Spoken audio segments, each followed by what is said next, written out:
A reading from Genesis chapter 2 and 3. When the Lord God made the earth and the heavens, no shrub had yet appeared on the earth, and no plant had yet sprung up. For the Lord God had not sent rain on the earth, and there was no one to work the ground. But the streams came up from the earth and watered the whole surface of the ground. Then the Lord God formed a man from the dust of the ground, and breathed into his nostrils the breath of life, and the man became a living being. Now the Lord God had planted a garden in the east in Eden, and there he put the man he had formed.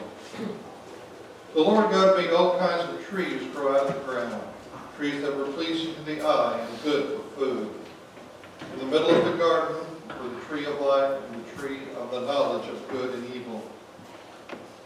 The Lord God took the man and put him in the Garden of Eden to work it and take care of it.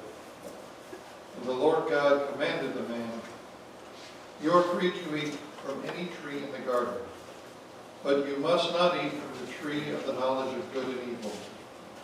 For when you eat from it, you will certainly die." Adam and his wife were both naked, and they felt no shame.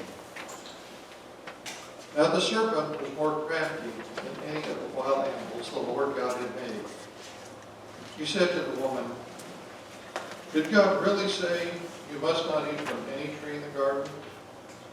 The woman said to the serpent, "We may eat fruit from the trees in the garden, but God did say, you must not eat fruit from the tree that is in the middle of the garden, and you must not touch it, or you will die."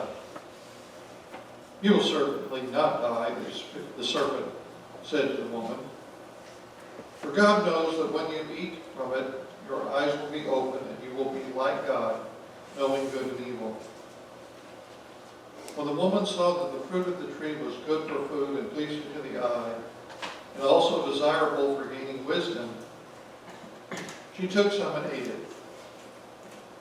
She also gave some to her husband who was with her, and he ate it. Then the eyes of both of them were opened, and they realized they were naked. So they sewed fig leaves together and made coverings for themselves. The word of the Lord. Thanks be to God.